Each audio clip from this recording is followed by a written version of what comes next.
Então, pessoal, aqui nessa segunda parte agora aqui do contexto bíblico do livro de Josué, né? Nós vamos começar aqui a partir do capítulo 12. E a Bíblia vai dizer aqui que Moisés, né, ele ajudou 3 tribos ali a conquistarem as suas terras, que eram as tribos de Ruben, de Gade e a metade da tribo de Manassés. Então, é isso aí mesmo. Olha o tanto que é importante a gente ter o contexto bíblico, porque Moisés ele não iria entrar na terra prometida, mas ele ajudou ali, né, 3 tribos que conquistaram suas terras antes do Jordão. Então, né, nas derrotas ali dos reis Seom e Og, aquelas terras ali foram divididas entre essas 3 tribos. E depois sobre o comando agora de Josué, né, que ele conquista, ele derrota ali 31 reis, e aí agora ele vai, né, ajudar nessa distribuição das terras ali para as outras restantes, né, 9 tribos e a metade da outra tribo de Manassés. Pronto. Então Josué estava bastante idoso já, né, já tinha conquistado bastante terra, mas ainda faltava terra para poder conquistar, né, que era a terra ali dos filisteus, né, na região chamada ali de Cananeia. Então ainda faltava, né, essas terras a serem conquistadas. Outra coisa que a Bíblia vai relatar é que essas 3 tribos citadas ali, né, de Ruben, Gade e Manassés, eles não expulsavam os povos inimigos ali de suas terras, coisa que Deus já tinha, né, enfatizado muito para eles poderem não habitar com esses povos, para eles não se contaminarem com a cultura deles. Mas eles, né, acabaram incorrendo, né, nesse erro.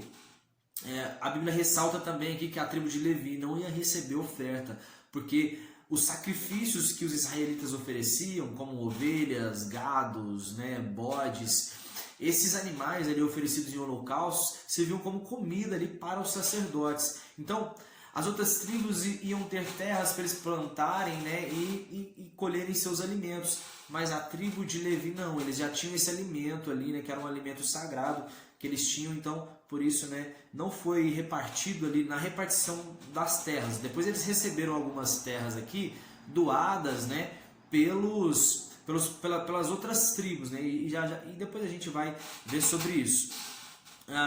Outra coisa, a margem, a divisão ali, né, dessas 3 tribos era a margem, o limite, né, o limite da área deles era o Rio Jordão. Então eles estavam antes do Rio Jordão e as outras tribos, né, depois do Rio Jordão.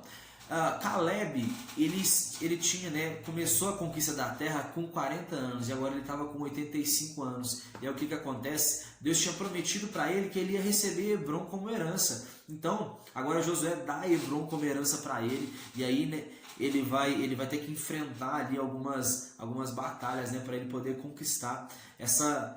Caleb então tinha 40 anos, né, quando ele iniciou ali a luta, né, a conquista ali das terras, quando ele era um espia, e agora ele estava com 85 anos, e Deus havia prometido para ele que daria Hebron como herança, né, para ele. Então Josué então lhe concede essa terra. Só que tinha um detalhe: nessa terra tinham ali 3 gigantes chamados Sesai, Aimã e Talmai. Então Caleb ele derrota esses 3 gigantes, mas tinha um último gigante chamado Kiriat Sefer. E aí Caleb faz uma proposta que quem derrotasse nesse gigante, ele teria sua filha Aquizã como esposa. E aí Otoniel, né, que ele era seu irmão, né, por parte de mãe ali, ele vai e consegue derrotar esse gigante, ele casa com sua filha. E como eles agora estavam casados, né, Otoniel e Aquizã, que era a filha de Caleb, então eles tinham as suas terras, só que suas terras não tinham água. E aí Aquizã vai pedir autorização ao Otoniel, seu marido agora, para que ela peça um presente, né, a Caleb. E ela pede ali, né, as fontes superiores e inferiores da região, fontes de água, né, para poder cuidar da terra, e Caleb, né, concede ali esse presente para eles. A Bíblia agora vai começar a relatar sobre a distribuição das cidades, né? Vai falar aqui que Judá ela ficou com 89 cidades. Eles não expulsaram, né, todos os trabalhadores ali, os povos, né, de suas terras. Assim, a tribo de Efraim também fez a mesma coisa, não expulsou também o pessoal de suas terras. A tribo aqui de José, né, que era representadas ali por Efraim e Manassés, tinha aquele detalhe. Lembra das filhas de Zelofeade? Então elas, né, Moisés já tinha instituído uma lei, né, que elas teriam partes em suas terras, porque elas não tiveram filhos os filhos homens, né, de seu pai haviam morrido, então sobrou só elas, e elas queriam participar da distribuição de terras. Então foi concedido a elas 10 partes, né, ali de terras para elas poderem, né, habitarem. E então elas têm ali os seus direitos, né, requeridos.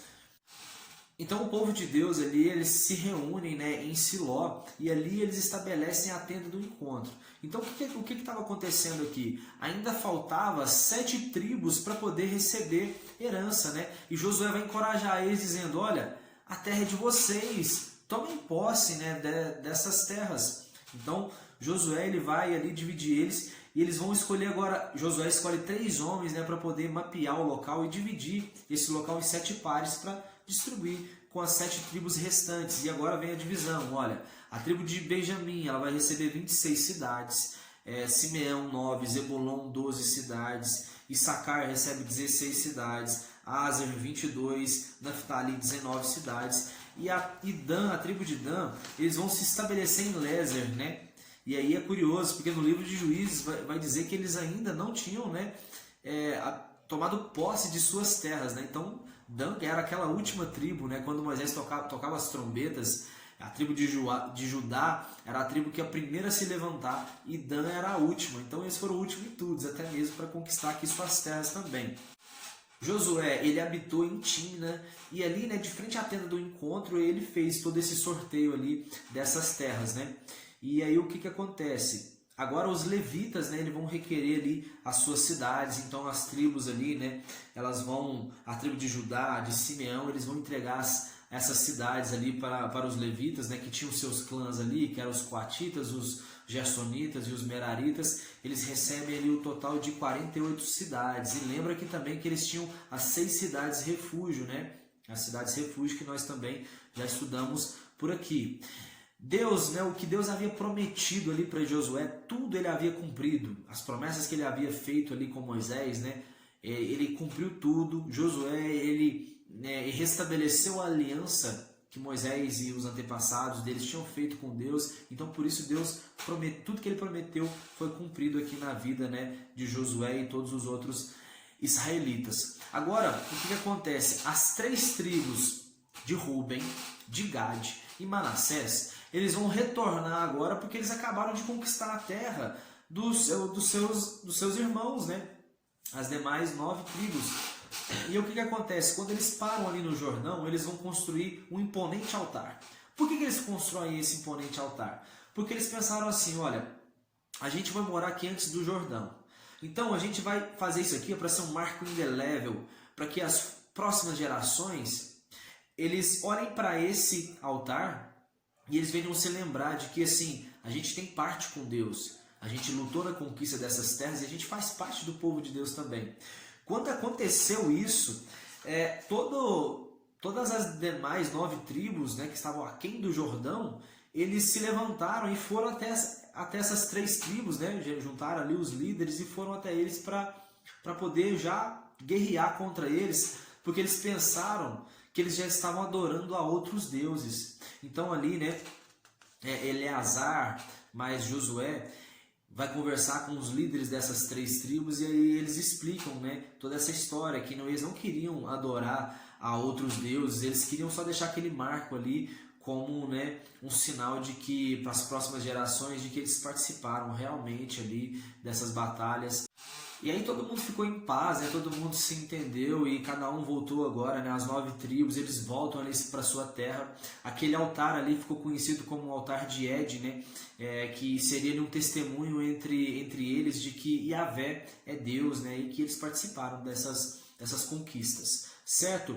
Então Josué é muito idoso, ainda faltava, né, muita terra para ser conquistada. Então o povo ele tinha começado a se envolver ali, né, com as práticas pagãs do povo. Então Josué ele estava, né, muito idoso e ainda faltava muita terra para ser conquistada. E o povo, o que tinha acontecido com eles? Eles tinham, né, se contaminado ali com os outros povos, com a cultura deles, né, com os deuses pagãos deles, casando com as mulheres deles, praticando, né, todos aqueles atos que Deus abominava. Então o que acontece? Josué reuniu todas as tribos, todos os líderes e disse assim: olha, Antigamente, os nossos antepassados, eles cultuavam e serviam, né, a outros deuses, inclusive Terá, que era o pai de Abraão, né, na Mesopotâmia, ali, eles serviam a deuses estranhos. Então, né, Deus ele pegou Abraão e aí através, né, de Isaac ele multiplicou toda a sua descendência. E todos eles ali foram renovando a sua aliança com Deus. Então agora Josué ele vai propor para eles o seguinte, olha, vocês querem adorar os deuses, né, que os nossos antepassados adoraram, né, lá na Mesopotâmia? Ou vocês querem adorar os deuses amorreus, né, dessas terras que vocês acabaram de conquistar? Vocês escolhem, vocês querem adorar esses deuses? Porque eu e minha casa, nós vamos servir ao Senhor. E assim encerra o livro, né, com o livro de Josué, ele dando aí esse versículo chave. Porque Josué liderou aquele povo, mas ele deixou bem claro, olha gente, vocês escolhem, né, quem é que vocês vão servir. Sabe, vocês estão sujeitos aí a se contaminar com esse povo. Eu e minha casa a gente fez uma escolha. Agora é a vez de vocês fazerem, né, a escolha de vocês. Certo, pessoal? Então é isso aí. Terminou esse belo livro aqui de Josué, né? Espero que vocês tenham aprendido um pouco mais aí sobre o contexto bíblico do livro de Josué. E vamos crescendo junto aí na graça do Senhor. Que Deus abençoe muito a vida de vocês. Em nome de Jesus. Tamo junto. Valeu.